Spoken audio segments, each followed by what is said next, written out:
Au nom du Père, du Fils et du Saint-Esprit. Amen.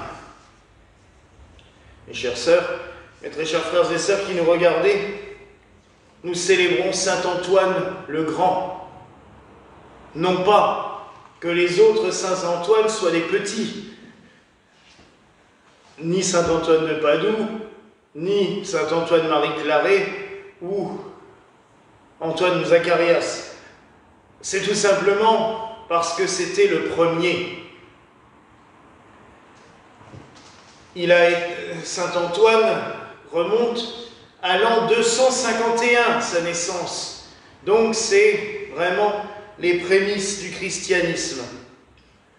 Né d'une famille noble, aisée, Antoine vit dans une certaine opulence, élevé chrétiennement, dans la tradition copte, puisque nous sommes en Égypte, qui a été évangélisé, je le rappelle aussi, dès l'an 34 par l'apôtre Marc.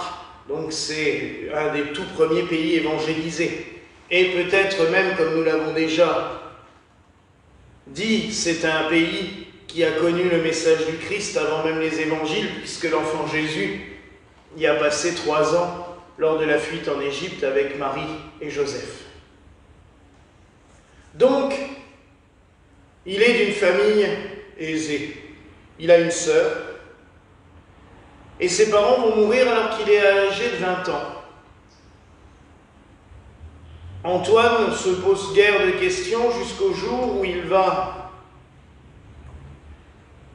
assister à la messe, comme ça lui arrive régulièrement, et il entend cette parole de l'Évangile: « Va, vends tout ce que tu as, et suis-moi. » Il sort de là, et il est persuadé au fond de lui-même que cette phrase est pour lui, rien que pour lui. Il va donc abandonner toutes ses affaires en les distribuant à ses voisins. Il va placer sa sœur chez des amis proches, chez qui il sait qu'elle sera bien éduquée et qu'elle pourra plus tard choisir une vie aisée, normale.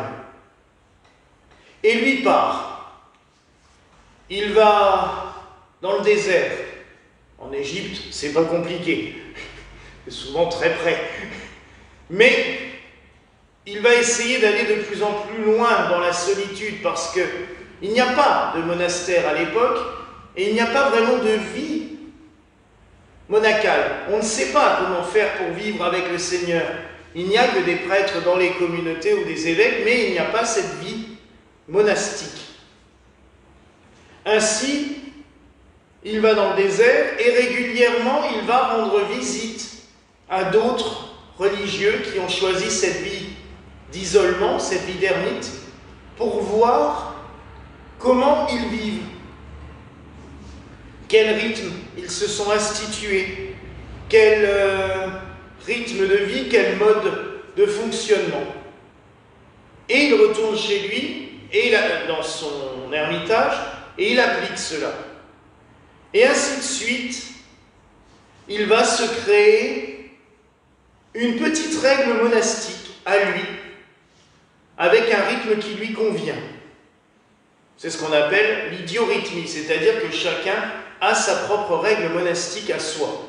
C'est d'ailleurs ce que nous vivons aussi, nous les religieux de Saint-Colomban, puisque chacun a sa propre règle personnelle qu'il s'est établie pour soi. Antoine va être très vite tenté, parce que le malin n'aime pas ce genre de vie totalement dévouée à Dieu. Et dans la tentation de saint Antoine, cette expression est connue puisque, vous savez, ça a donné lieu à de très très nombreux tableaux, des œuvres d'art extrêmement connues, extrêmement célèbres, les tentations de saint Antoine, on en voit régulièrement. Un panneau aussi du retable d'Isenheim représente les tentations de saint Antoine. Le démon va commencer par ce qu'il aime le plus, faire regretter à Antoine sa vie passée. Régulièrement, il va lui montrer sa sœur, lui faisant croire que sa sœur est en train de souffrir. Il va lui montrer sa vie d'avant. Il va lui montrer comment serait sa vie s'il était resté dans l'opulence, dans la richesse, afin de nourrir en lui les regrets. Cela ne marche pas. Il va donc s'acharner sur lui avec la santé. Problème récurrent, forcément, en plus quand on vit tout seul dans une caverne, c'est pas génial non plus. Donc, il amplifie chaque bobo, il amplifie chaque douleur, chaque problème devient insurmontable. Mais saint Antoine continue à prier. Puis viennent les représentations maléfiques, monstrueuses. C'est souvent ce qui est représenté dans les tentations de saint Antoine. Il voit d'abord de très belles femmes, mais qui se transforment très vite en monstres. Il voit des créatures mythologiques, notamment des centaures. On voit souvent sur des tableaux saint Antoine en train de combattre un centaure. Ce n'est pas réel, mais le mal lui met face à lui. Puis ça va être toutes sortes de serpents hideux, dragons, choses bien visqueuses et dégoulinantes, telles qu'on pourrait les voir dans nos films d'horreur, pas préférés puisque je déteste ça. Et un jour, saint Antoine en a quand même marre à force. Et il combat réellement avec... On le revoit plus tard dans la vie de nombreux saints. Je pense tout simplement à Marthe Robin, qui était handicapé, qui était couché dans son lit, qui ne pouvait pas bouger un membre, et qu'on retrouvait au petit matin à l'autre bout de la chambre, avec la chambre, tous les meubles cassés en petits morceaux, alors qu'elle ne pouvait même rien faire. Mais elle combattait avec le mal toutes les nuits. Donc saint Antoine, un jour, est en plein combat, carrément, presque à main nue. Le Padre Pio aussi s'est fait tabasser plusieurs fois comme ça par les esprits infernaux. Et le Christ apparaît au moment où Antoine vient de gagner ce combat. Et il lui dit, saint Antoine dit, mais Seigneur, je te supplie depuis des semaines, voire des mois, et tu apparais une fois que j'ai fini. Et le Seigneur lui dit, non, j'étais là, je te regardais combattre, mais comme je sais que tu es capable de le vaincre par toi-même, maintenant je t'assure ma protection pour toujours, et il ne te fera plus jamais rien. Cela nous montre que le Seigneur n'est jamais loin de nous, mais que des fois, en effet, il nous laisse un petit peu nous endurcir. C'est pas toujours très sympa, je l'avoue. J'aime pas ça non plus, quand il me fait des fois ce coup d'attendre la dernière minute pour voir jusqu'où on est capable d'aller, de se battre. Mais c'est vrai qu'après, on se dit, il avait raison. Parce que maintenant, on se sent plus fort. On est capable d'affronter les épreuves. Mais ces tentations sont courantes, sont régulières à toutes et à tous. Je l'ai déjà dit. Je l'ai dit au frère Antoine, un autre Antoine. Je l'ai dit à tous ceux qui se préparent à être prêtres. Je le dis à ceux qui le sont depuis longtemps, parce que nous le vivons régulièrement. Combien de fois on a l'impression qu'on ne sert à rien? 1000 fois. Combien de fois on se réveille avec des horreurs dans la tête? Combien de fois on nous met le doute sur nos proches, sur nos amis, la nerve de dire, mais celui-là il sert à rien. Pourquoi? Mais parce que c'est le meilleur moyen. Quand on est concentré sur ce genre d'âneries, parce que je persiste à dire, comme le saint curé d'Ars le disait, que c'est vraiment des bêtises et des âneries, pendant ce temps-là, on ne se consacre pas à Dieu et pas au service des autres. Et c'est ça qu'il veut. Le saint curé d'Ars vivait la même chose. Combien de fois le malin, le grappin comme il l'appelait, lui a mis le feu à son confessionnal pendant qu'il était assis dedans en train de confesser des pénitents? Combien de fois son lit s'est mis à brûler en pleine nuit alors qu'il était dedans? Alors que pourtant il n'y était pas souvent parce qu'il dormait 3 heures par nuit, donc c'était pas non plus... Combien de fois il a chamboulé tout le presbytère?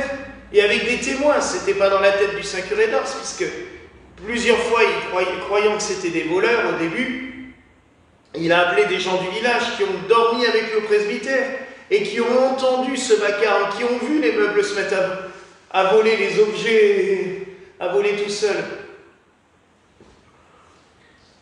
Je dirais que souvent, le mal a besoin de faire du cinéma pour nous éloigner de Dieu. Mais souvent ça marche, malheureusement. Parce qu'on se laisse tenter, ou qu'on n'ose pas forcément parler de ses doutes. Des fois on n'est pas bien. Je parle pour tous les chrétiens. Des fois on n'est pas bien, des fois on doute. Puis on a honte, on n'ose pas le dire.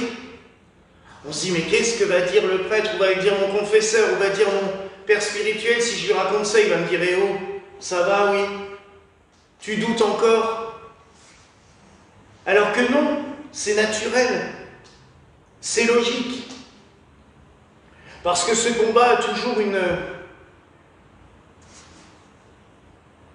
un résultat qui est très bon. Plus il s'acharne en bas, plus il y a des grâces qui arrivent aussi. Et c'est ce que le Christ va dire à saint Antoine. Il va lui dire, ton nom sera connu de génération en génération. Ça va beaucoup déranger saint Antoine, justement, parce que lui, tout ce qu'il veut, c'est se planquer. Donc une fois que tout ça c'est fini, il va partir plus loin. Il va installer dans un endroit très gai, puisqu'il va installer son ermitage dans un ancien tombeau de notables égyptiens. Enfin, donc, c'est de l'époque où on creusait les tombeaux, pas les pyramides, mais là où on creusait les tombeaux, style la vallée des rois. Donc, il va s'installer là en bas, dans une grotte, un sépulcre. Sympa. Plus tard, il va encore aller plus loin. Il va dans le désert, de l'autre côté du Nil.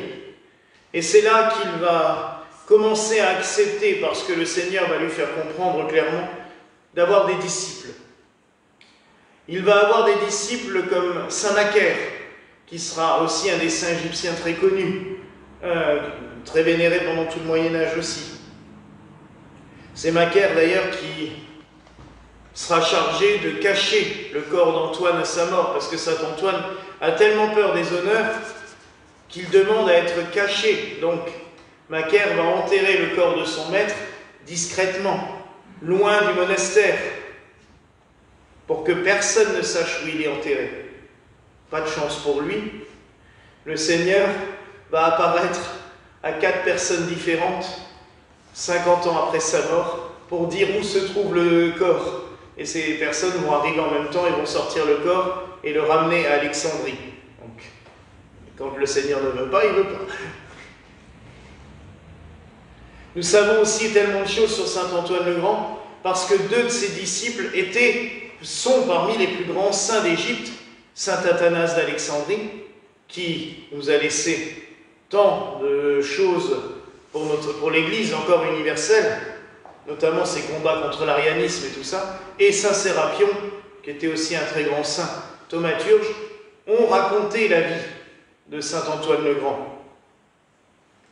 Alors saint Antoine le Grand est resté enterré à Alexandrie pendant longtemps, jusqu'au jour où les invasions arabes ont commencé. L'Égypte est un des premiers pays à avoir été envahi après l'avènement de l'islam, et du coup le corps a été transféré à Constantinople, et une très grande partie, parce que nous avons un seigneur du Dauphiné qui a été un croisé, et lors du sac de Constantinople, il s'est emmené un petit souvenir, le corps de saint Antoine le Grand, qu'il a trimballé avec lui dans ses affaires et qu'il a ramené dans sa région du Dauphiné, là où se trouve justement maintenant saint Antoine l'Abbaye, qui est une magnifique abbaye avec le mausolée de saint Antoine derrière le maître-autel, où on peut toujours vénérer ce grand saint. Alors saint Antoine est vénéré pendant tout le Moyen-Âge jusqu'à maintenant pour plein de choses. Dans beaucoup de régions, il est le patron des animaux. Pour une chose totalement qui n'a rien à voir avec lui, c'est vrai qu'on voit souvent saint Antoine, et c'est ce que disait notre frère Antoine quand je lui avais demandé à l'époque pour quel saint Antoine tu as choisi comme patron. Parce que il me dit, oh, saint Antoine de Padoue parce qu'il porte l'enfant Jésus. L'autre, il a un cochon à côté de lui, c'est pas très... En fait, saint Antoine